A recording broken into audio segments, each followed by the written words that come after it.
এই যেমন বিহারকে হাতিয়ার করে একেবারে বিহার হামারি হ্যায় ইসবার বাঙ্গাল কি বাড়ি হ্যায় বলে স্লোগান তুলতে শুরু করে দিয়েছে বিজেপি। সেই বিহারের প্রসঙ্গ আজকে বনগাঁর জনসভা থেকেও মুখ্যমন্ত্রী তুলেছেন এবং বিজেপিকে হ্যাংলা বলে কটাক্ষ করেছেন।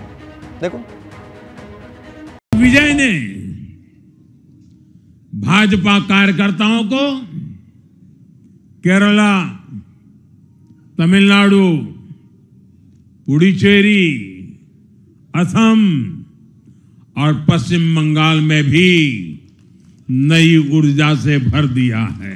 আমাদের সাথে পারা মুশকিল, তাই বাংলা আপনাদের টার্গেট। আজকে বাংলা দখল করার এত লোভ কেন? বিহারে ক্ষমতা ধরে রাখার পর বিজেপির নজর এখন বাংলার দিকে। নরেন্দ্র মোদী থেকে শুভেন্দু অধিকারী সবার গলায় এক সুর। এই আবহেই এবার বিহারের প্রসঙ্গ তুলে বিজেপিকে পাল্টা চ্যালেঞ্জ করলেন মমতা বন্দ্যোপাধ্যায়। বিজেপির শক্ত ভোট ব্যাংক মতুয়াদের গড় থেকে তার গলায় শোনা গেল হুঙ্কার। विजय ने भाजपा कार्यकर्ताओं को केरला, तमिलनाडु, पुडुचेरी, असम और पश्चिम बंगाल में भी नई ऊर्जा से भर दिया है। और हां, गंगा जी यहां बिहार से बहते हुए ही बंगाल तक पहुंचती है।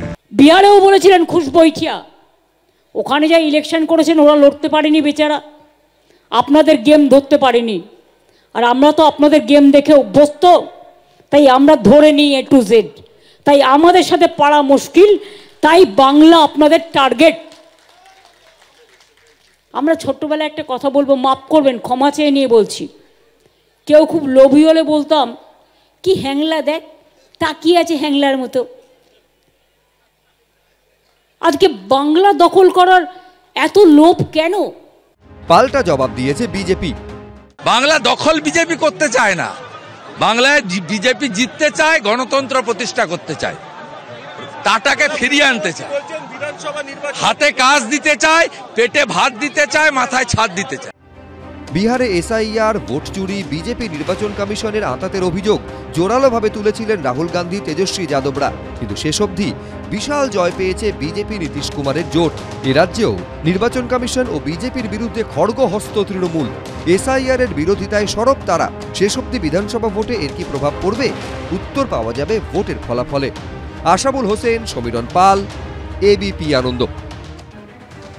আমি রবীন্দ্রনাথ ভট্টাচার্যের কাছে আসব। আমি বলছি, এইখানে কিন্তু যখন ইন্ডি জোটের প্রশ্নটা বারে বারে আসে, সেখানে বিরোধী দল হিসাবে কতটা ব্যর্থ বিহারে আরজেডি থেকে শুরু করে আমি বলছি কংগ্রেস, সেইটা কিন্তু পাল্টা ঘুরিয়ে প্রশ্ন তুলে দিলেন যখন এই কথা মুখ্যমন্ত্রী বলেন বিহারে ওরা ধরতে পারেনি, বাংলার মাটি কিন্তু অন্যরকম মাটি, শক্ত মাটি, সেখানে বিজেপি এটা করতে পারবে না যেটা বিহারে করে তারা সফল হয়েছে। বিহারে ধরতে পারেনি এটা তো আমরা সবাই বুঝতে পারছি। কংগ্রেসের নিজস্ব যে মুসলমান ভোট ব্যাংক ছিল সেটা বেরিয়ে গেছে, আর আরজেডির ভোট ব্যাংক সেটা বেরিয়ে গেছে। 10টার মধ্যে 6টা কংগ্রেসের বেরিয়ে গেছে, ওকে মনে করতে 11টার মধ্যে 4টে বেরিয়ে গেছে আরজেডির। তো মুসলমান ভোট বেরিয়ে গেছে।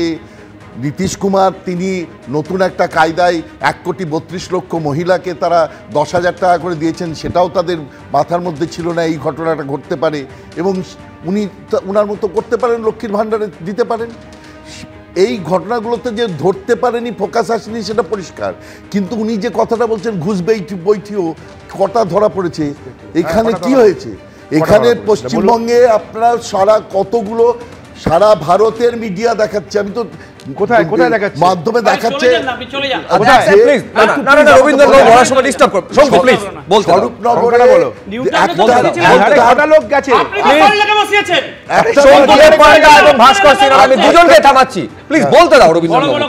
স্বরূপনগরে একটার পর একটা লোকের কাছে নিয়ে যাওয়া হয়েছে। কেউ বলেছেন 3-4 দুবার, কেউ বলেছেন 3 বার তারা ভোট দিয়েছেন, তাদের আধার কার্ড আছে। কারো আধার কার্ড হয়েছে, ভোটার কার্ড বলেছে 18 বছর বয়স হয়নি, ভোটার কার্ড পাবো কোথায়? তো এরা স্বেচ্ছায় আবার বাংলাদেশে চলে যাচ্ছে। এরা কি বর্ডার কি খুলে দিয়েছে? না, বর্ডার খুলে দিয়েছে, প্রশ্ন করুন, আমাকে করে লাভ নেই। চলে আপনি যাচ্ছে এইটা দেখা বর্ডার কি গেছে খোলা আছে এবং বিএসএফ অস্বীকার করেনি আমি জানতে তারা চাই যে যে চলে সরল প্রবাহে যাচ্ছে বর্ডার কি শয়ে খোলা শয়ে আছে? লোক যে চলে যাচ্ছে প্রশ্নটা হচ্ছে যে অভিযোগটা বারে বারে আসতো সেটা হচ্ছে একেবারে সীমান্ত পেরিয়ে প্রচুর অনুপ্রবেশকারী এই রাজ্যে রয়েছেন। এটা তো আজকে এসআইআর হওয়ার পর দিনের আলোর মতো SIR স্পষ্ট হয়ে গিয়েছে। হাকিমপুর সীমান্তে প্রতিদিন যে ছবিটা দেখা যাচ্ছে। কলতান দাশগুপ্ত, প্রশ্নটা কি অনুপ্রবেশকারীদের কেন চলে যেতে হচ্ছে সেইটা? না না, প্রশ্নটা যে স্বাভাবিকভাবে এক তো হচ্ছে অনুপ্রবেশকারী ইস্যু, যে মুখ্যমন্ত্রী বলছেন এই অনুপ্রবেশকারী বিহারে হোক বা মধ্যপ্রদেশে হোক কটা ধরা পড়েছে, যদি সত্যি অনুপ্রবেশকারীদের বা বাংলাদেশিদের বের করা যদি লক্ষ্য হয়ে থাকে তাহলে সেইটা অসম সহ অন্যান্য রাজ্যে কেন হচ্ছে না, এই প্রশ্নটা মুখ্যমন্ত্রী তুলছেন।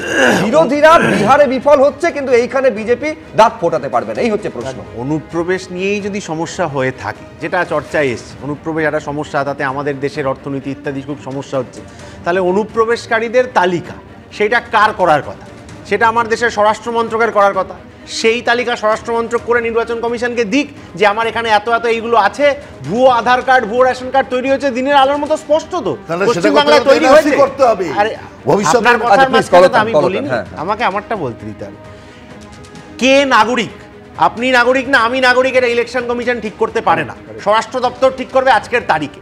এবার যে নাগরিক কি কে নাগরিক নয়, তার ভুয়ো আধার কার্ড ভুয়ো রেশন কার্ড সেটা যারা তৈরি করছে তাদেরকে জেলে পুরবে বলে যারা আমাদেরকে স্বপ্ন দেখিয়ে ভোট পেল, তারা আজকে কি ভূমিকা পালন করছে? এই যে যারা অনেক কথা বলেছেন রোহিঙ্গা ধরতে হবে ইত্যাদি ইত্যাদি, কোনো অসুবিধা নেই তো ধরতে, রোহিঙ্গা আছে, কিন্তু ধরবে কে? রোহিঙ্গা আমি একটু আছে। বলিনি, আমি একটু হ্যাঁ, বলিনি, রোহিঙ্গা আমি বলছি যে ধরবেন কে? যারা ধরবেন তাদের কাছে কোনো তালিকা আছে, কোনো ডেটা আছে? আজকে সীমান্ত দিয়ে লোক চলে যাচ্ছে, আচ্ছা সীমান্তটা খোলা কেন? সেফ জেলে জায়গা নেই বলে? তাহলে সবাইকে জেলে ঢোকান।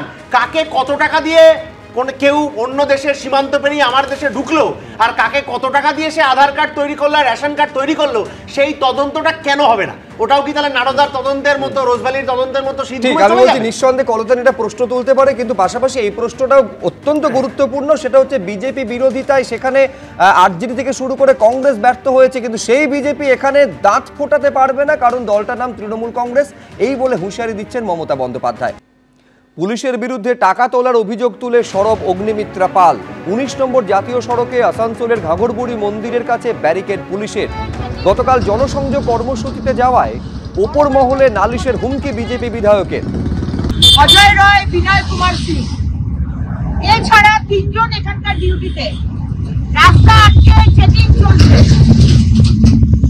বড় বড় গাড়ি থেকে কত টাকা করে নেন? আমাকে দেখেই পালিয়ে গেল, দেখলেন তো, আমাকে দেখেই রাস্তা ক্রস করে দৌড় লাগালো। সিভিক পুলিশ দৌড় লাগাচ্ছে। এবার আপনাদের নামে আমি কমপ্লেন করছি। মানুষকে বিরক্ত করে টাকা তুলছেন, কেউ অস্বীকার করছে না। আপনারা ডিউটি দেবেন, কেউ অস্বীকার করছে না। 6 জন এখানে থাকবে ডিউটিতে, 6 জন।